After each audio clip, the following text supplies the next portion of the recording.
콜로세움 경기장에서 그들이 벌였던 추잡하고 타락한 광란의 파티는 지금 우리가 옮기기도 부끄러울 만큼 엄청난 일들을 행했습니다.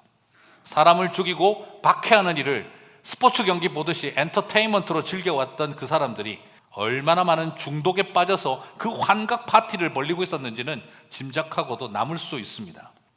그렇게 즐기고 살아가는 사람들 사이에 사람들은 과연 누구를 징벌할 수 있을까요? 힘없는 그리스도인들이, 그리고 힘없는 세상의 약자들이 복수를 하고 싶어도 그 권력 앞에서는 꿈틀거릴 수조차 없는 절대 권력입니다. 억울하지만 들어줄 사람 없고, 때리면 맞아야 하고, 짓밟으면 꿈틀거리는 일조차 눈치 봐야 하는, 그래서 힘없는 사람들, 악한 일에 법적인 보호를 전혀 받을 수 없는 사람들, 소위 말하는 공권력은 그들을 절대 보호해주지 않을 것이 명확한 상황에 있는 사람들, 그들을 바라보며 주님이 속이 타서 외치신 겁니다. 원수는 내가 갚아주마 라고 선언하셨던 것이죠. 사랑의 하나님이 아니라 잔인하고 복수혈전의 하나님이시기 때문에 내가 원수를 갚는다라는 메시지를 던지시는 신적 복수를 맹세하고 계신 것이 아닙니다. 힘없는 백성들을 사랑하셨기 때문에, 그 무지막지한 폭력 앞에 자기 자신을 지킬 수 없었던 사람들, 시스템으로 보호를 받을 수 없었던 약자들, 주님은 그들을 대신해서, 내가 너희를 대신해서 원수를 갚아주겠다고 약속하셨던 것입니다. 세상의 법과 사회 체제가로서는 처벌을 절대 받지 않을 사람들에게 정의의 실현조차 끄집어낼 수 없는, 말조차 끄집어낼 수 없는 사람들을 향해 내가 한다라고 약속하신 것입니다. 사랑하는 성도 여러분, 이것이 주님의 마음인 줄 믿습니다. 원수 갚으시는 하나님을 어떻게 들리실지 모르겠지만 저는 그래서 찬송합니다. 그 시대의 다른 종교들은 모두 어땠을까요? 그 시대의 모든 다른 종교들은 어땠을까요? 하나같이 권력과 힘을 가진 황제를 위한, 황제에 의한 황제의 종교였습니다. 국민을 위한, 백성을 위한 민초들의 신앙이 아니라 황제를 위한, 황제에 의한 황제의 종교에 불과했습니다. 타락한 종교를 구별하는 가장 손쉬운 방법은 권력에 야합하고 있는가, 고통받는 백성들과 함께하고 있는가로 충분히 판단될 수 있습니다. 오늘 그 모습 속에서 우리가 발견합니다. 모든 종교는 황제를 위해서 존재했습니다. 아예 황제 숭배 종교였습니다. 그러나 하나님은 그 폭압적인 권력을 향한 하나님이 아니라 고통받는 백성들의 하나님이셨기 때문에 주님은 그들을 향해 진노하고 그리고 원수를 갚겠다고 약속하고 있으셨던 것입니다. 무슨 말일까요? 그대들이 나를 잔인한 하나님이라고 오해하고 내가 욕먹는 일이 있다 할지라도 나는 고통받는 내 백성들을 더 고통스럽게 만드는 권력을 향해 나는 참지 않겠다는 것입니다. 괜찮다, 너희들은 나서지 마라, 괜히 다칠라, 이런 부패한 종교와 권력을 향해서는 내가 너희를 대신하여 싸우리라. 이것이 주님의 마음이셨던 것입니다. 사랑하는 성도 여러분, 이것은 잔인한 하나님이 아니라 바로 힘없는 백성들을 향한 사랑의 하나님이시라고 저는 믿습니다. 오늘 그 하나님이 저와 여러분의 하나님이신 줄 믿습니다. 그래서 부탁드리고 싶습니다. 성도 여러분, 우리 소위 말하는 형법적인 문제만 아니라면 최소한의 장치를 말씀을 드리고 그리고 부탁합니다. 내 손으로 복수하려고 그러다가 죄짓지 마시기 바랍니다. 그리고 또 부탁드리고 싶습니다. 복수는 못하니 분노하고 속 터져서 마음에 병 앓고 버티지 마시기 바랍니다. 그러다가 결국 복수는 못하면서 가까이 있는 배우자와 애들한테 그 화를 쏟아놓는 실수를 하면 안 됩니다. 우리 힘으로 세상의 법으로 실현할 수 없는 정의라 할지라도 주님은 반드시 지금 당장 내가 원하는 시간은 아닐런지 몰라도 주님은 반드시 당신의 정의를 이루실 줄 믿습니다. 여러분, 내가 복수하려고 하지 마십시오. 주님의 복수를 기다리십시오. 이 땅을 살아가는 힘없는 백성들에게 그래서 살아계신 하나님이 위로가 되시는 것입니다. 사랑하는 성도 여러분, 주님이 이것을 우리에게 약속하신다면 이제 우리는 뭘 할 수 있을까요? 주님이 복수하신대 그냥 버티고 참고 살래 그냥 속병만 생기겠다 이렇게 생각되실 수도 있겠지만 저는 이렇게 말씀드리고 싶어요. 오히려 성경은 우리에게 더 많은 것들을 요구하고 있습니다. 오늘 사도 바울은 주님이 다 복수하신다는데 우리가 할 일이 무척 많다고 이야기합니다. 14절을 보니 박해하는 자를 축복하라고 하고 저주하지 말라고 하고, 15절을 보니 웃는 자들과 함께 즐거워하고 우는 자들과 함께 울라고 하시고, 16절을 보니 지혜 있는 척하지 말고 낮은데 마음을 두어라 겸손하라고 하시고, 17절을 보니 악을 악으로 갚지 말고 선한 일을 도모하라 하시고, 18절에 보니 할 수 있거든 모든 사람과 더불어 화목하라 관용하라고 말합니다. 그리고 원수에 대해서도 우리의 할 일을 보이고 계십니다. 로마서 12장 19절 21절 내 사랑하는 자들아 너희가 친히 원수를 갚지 말고 하나님의 진노하심에 맡기라. 기록되었을 때 원수 갚는 것이 내게 있으니 내가 갚으리라 주께서 말씀하시니라. 같이 읽겠습니다. 내 원수가 줄이거든 먹이고 목마르거든 마시게 하라. 그리함으로 네가 숯불을 그 머리에 쌓아 놓으리라. 악에게 지지 말고 선으로 악을 이기라. 아멘. 오늘 이것을 보시면 원수는 내가 갚는다 하시고 나머지 일은 우리가 다 하는 것처럼 여겨집니다. 도덕주의, 율법주의를 가르치는 것처럼 여겨집니다. 하나님이 하시는데 우리는 도덕주의, 율법주의를 행해야 되는 것처럼, 행함을 강조하는 것처럼 느낄 수도 있습니다. 그러나 전혀 그렇지 않습니다. 여러분, 이것 딱 한마디로 정리하면 이렇게 정리할 수 있습니다. 나는 너희들을 위해 악역을 할 테니 너희들은 선한 것만 해라. 이것은 율법주의적인 도덕주의를 강조하는 것이 아닙니다. 내가 나쁜 놈 할 테니 너희들은 착한 사람 되라 이 말입니다. 내가 심판자 할 테니 너희는 천사 해라. 내가 다크 나이트를 할 테니 너희들은 화이트 나이트를 해라. 나는 이 세상에서 빌런 같은 존재가 될 테니 너희들은 이 세상에 주목받는 주인공 해라. 주님이 지금 그걸 우리들에게 말씀하고 있는 것입니다. 많은 율법적인 요구를 하고 있는 게 아닙니다. 딱 한마디로 악역은 내가 할 테니 너는 주인공하고 착한 일만 해라 하는 것입니다. 내가 다 갚아줄 테니 그들이 저주해도 너희는 축복해라. 내가 다 갚아줄 테니 그들은 때려도 너희는 감싸줘라. 내가 다 갚아줄 테니 그들이 악을 도모하더라도 너희는 선을 도모하라. 내가 다 갚아줄 테니 그들은 원수처럼 굴더라도 너희는 그들과에게 화목하고 그리고 관용해라. 악에게 지지 말고 선으로 악을 이기라. 주님은 그렇게 우리들에게 말씀하고 있는 것입니다. 악을 이기는 길이 무엇일까요? 세상적으로 보면 더 모질고 독해지고 악해지는 것입니다. 착하면 지고 악하면 이깁니다. 세상의 원리겠죠.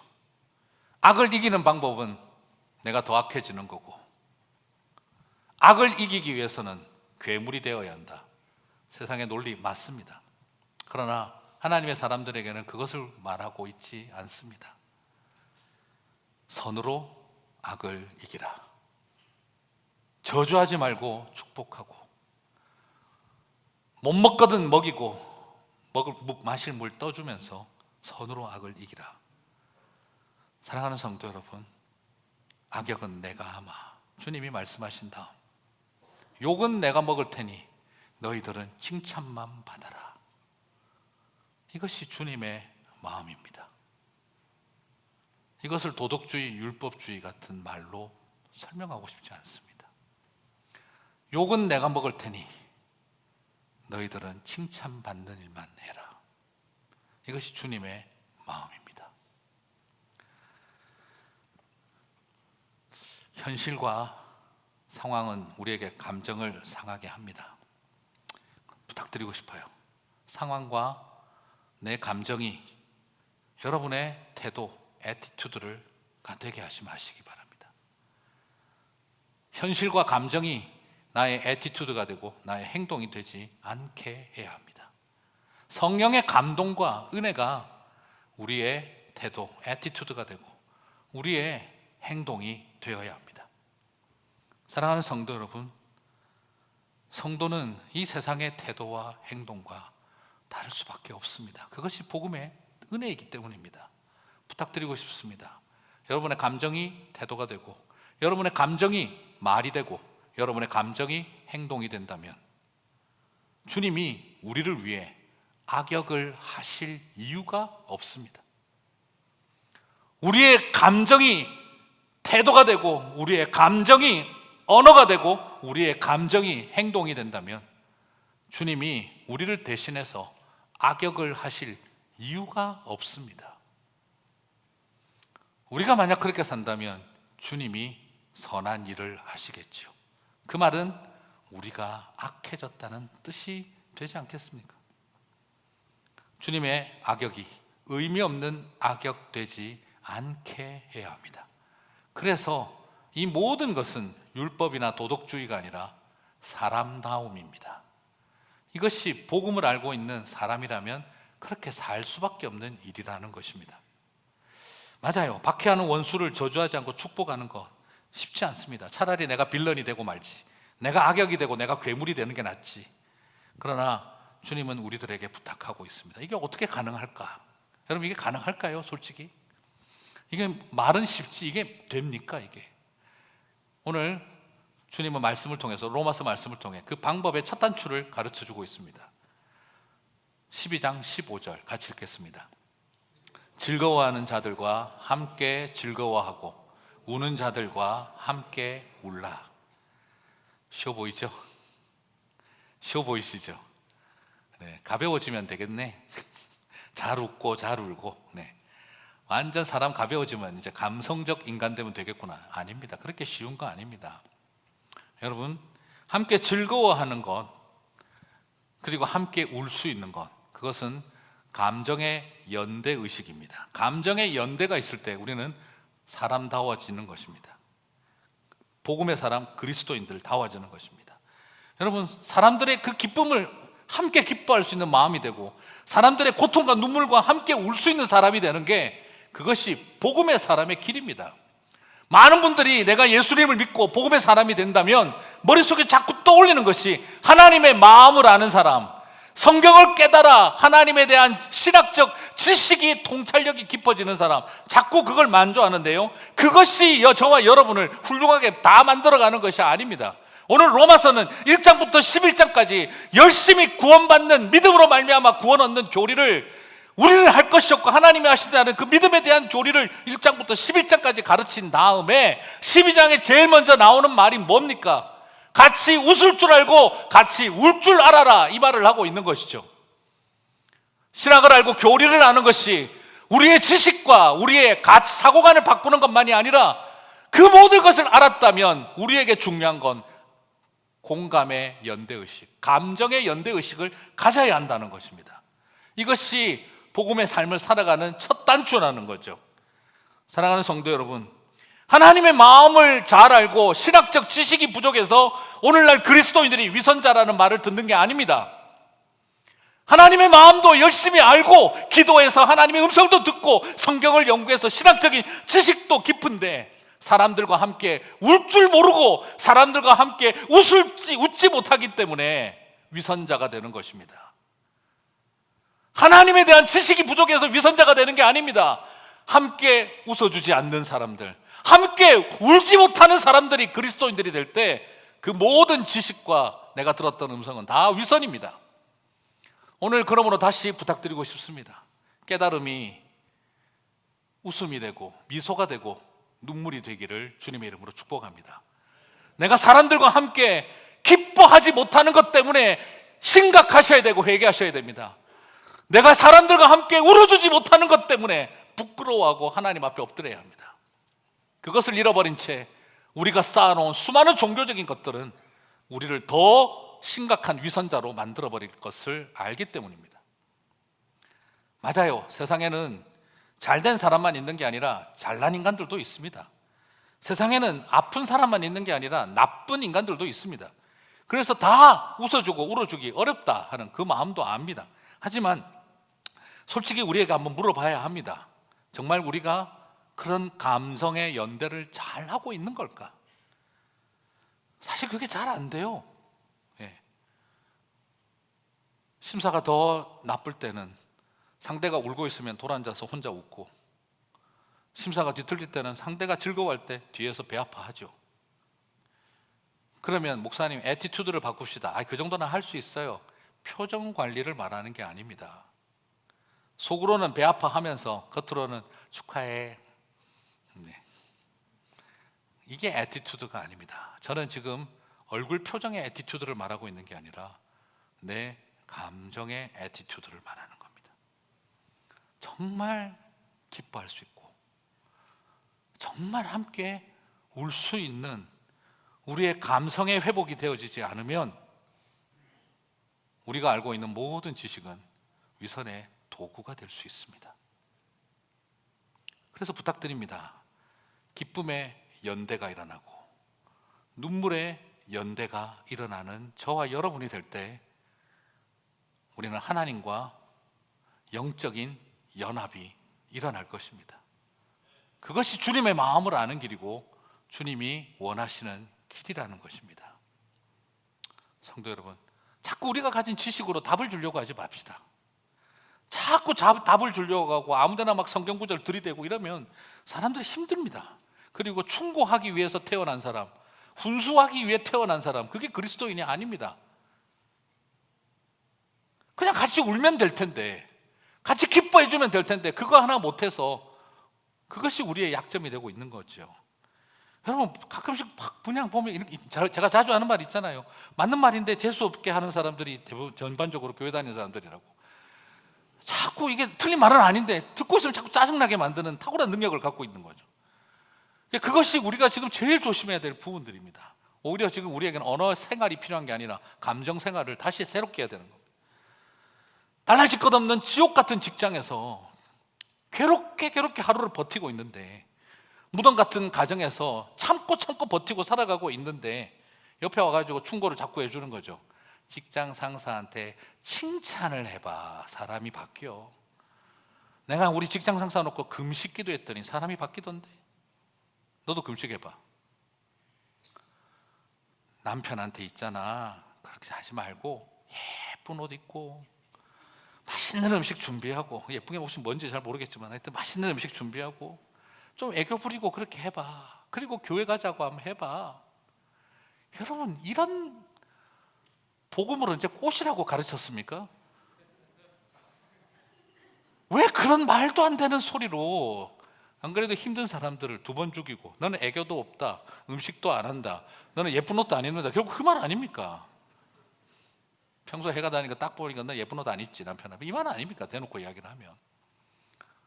우리 안에 있는 그런 심성들이 뭘 바꿀 수 있겠습니까? 그냥 옆에서 같이 울어주고 같이 아파하고 그 고통의 절망의 시간들을 싸우고 있는 사람들과 함께 울어주면 될 일을 왜 그리 답을 주려고 하느냐는 것이죠. 위르겐 몰트만은 이렇게 말합니다. 하나님은 우리와 함께 우신다. 그래서 우리는 언젠가 그분과 함께 웃을 수 있다. 그분의 신학에 대해서 내가 다 동의하는 건 아니지만 이 말에 대해서는 전적으로 공감합니다. 하나님은 우리와 함께 오신다. 우리는 그래서 언젠가 그분과 함께 웃을 수 있다. 이것이 주님의 마음입니다. 함께 우리와 울어주셨고 함께 웃어주셨습니다. 그러므로 우리들에게도 부탁하고 있는 겁니다. 로마서 1장에서 11장까지 교리를 가르치고 신학적인 사고를 가르치신 다음 하시는 말씀이 같이 웃어주고 울어주는 사람이 되라는 것. 공감의 연대가 있을 때 여러분 그때 지식의 연대가 일어나고 겸손이 일어납니다. 로마서 12장 16절 같이 읽겠습니다. 서로 마음을 같이하며 높은 데 마음을 두지 말고 도리어 낮은 데 처하며 스스로 지혜 있는 채 하지 말라. 무슨 말입니까? 끊임없는 이 아픔과 기쁨을 함께 하는 사람들은 서로의 마음을 같이 하게 된다는 겁니다. 네가 로마인이든 유대인이든, 네가 지배계급이든 피지배계급이든, 네가 사용자든 고용인이든 어떤 상황 가운데 있든, 그 당시 로마와 유대인들의 관계가 그 관계였죠. 당신들의 사회적인 지위와 위치가 어떤 상황에 있다 할지라도 함께 웃고 함께 울면 우리는 같은 마음을 갖게 되어지고, 그리고 로마인들은 계속 자랑하죠. 우리의 철학을 봐라. 유대인들은 자랑하죠. 우리의 율법을 봐라. 스스로의 지식들을 끊임없이 자랑하고 있는데, 같이 울고 웃게 되어지면 낮은 데 처하여 스스로 지혜 있는 채 하지 말라고 않게 된다는 것을 우리들에게 도전하고 있는 것입니다. 넌 맞고 난 틀렸다. 얼마나 감사합니까? 근데 우리는 어떻게 합니까? 넌 틀렸고 난 맞다. 끊임없는 그 자리에 서 있던 우리의 많은 싸움들, 이제 상대를 존중하고 높이라, 같이 웃고 우는 일이 출발이라는 것이죠. 공감의 연대가 있을 때 우리는 모든 사람과 화목하고 관용할 수 있습니다. 로마서 12장 18절 같이 읽겠습니다. 할 수 있거든 너희로서는 더불어 화목하라. 모든 사람과 더불어 화목하라, 관용하라, 같은 말입니다. 또 더불어, 철학, 정치적인 표현 아닙니다. 성경적인 표현입니다.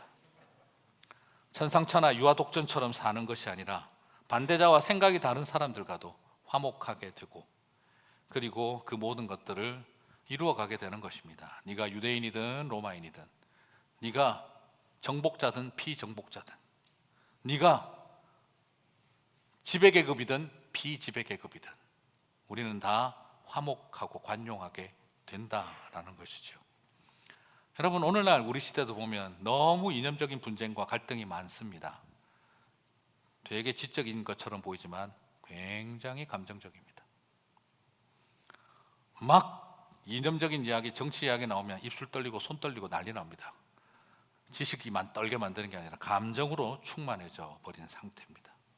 오늘 성경은 우리들에게 분노로 충만한 것이 아니라 기쁨으로 충만하고 함께 슬퍼함으로 충만하라고 합니다.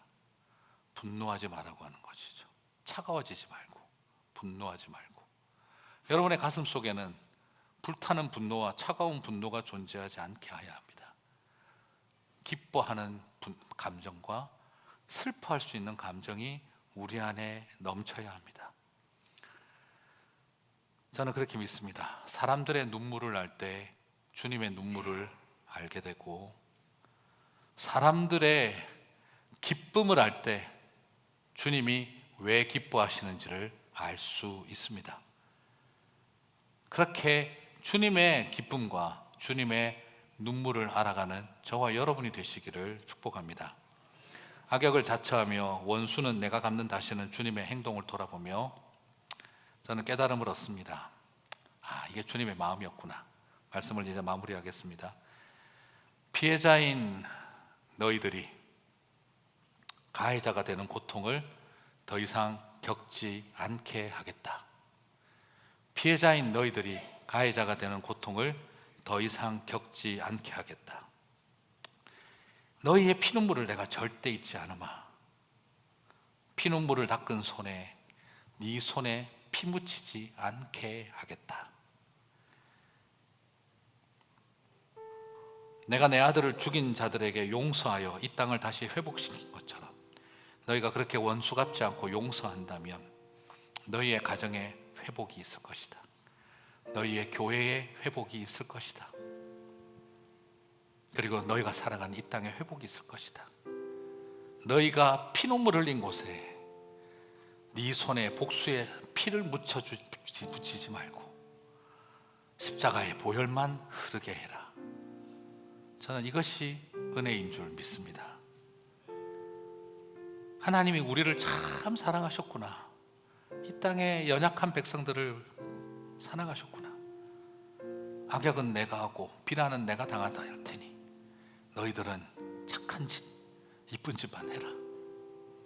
이 세상에서 사람들에게 칭찬받아라. 나는 욕먹어 주마.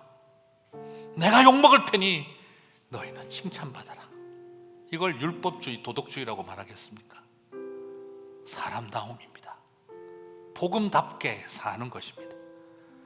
그렇습니다. 하나님이 욕먹어가며 나의 대신 원수 갚아주겠다고 하셨는데 너희들은 그저 욕먹지 말고 이 땅에서 나처럼 해봐라 하셨습니다.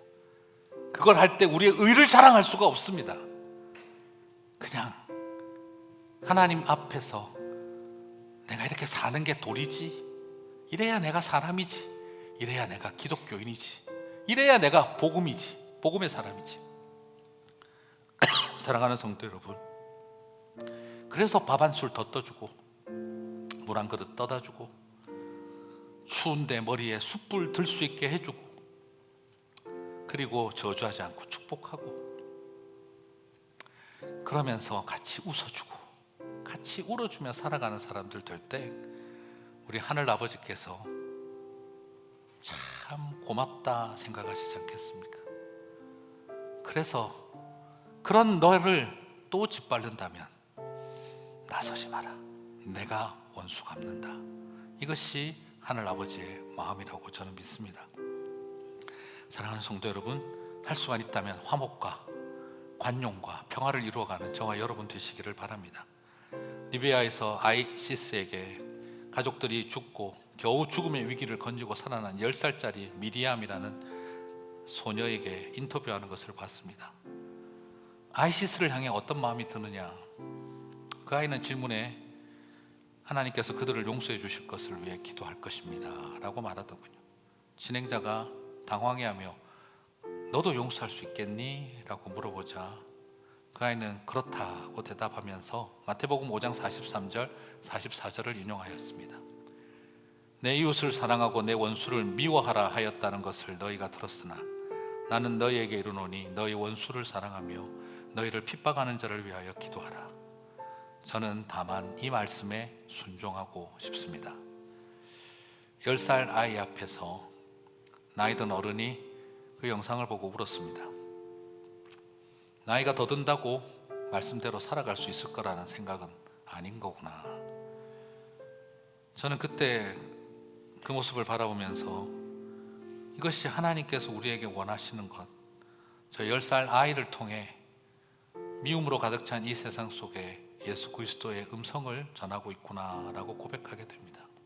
사랑하는 성도 여러분, 다시 한번 부탁드립니다. 현실과 상황과 감정이 내 태도와 행동을 결정하지 못하게 합시다. 복음이 내 삶의 애티튜드가 되고 복음이 내 언어가 되고 복음이 내 행동이 되게 하시기를 축복합니다.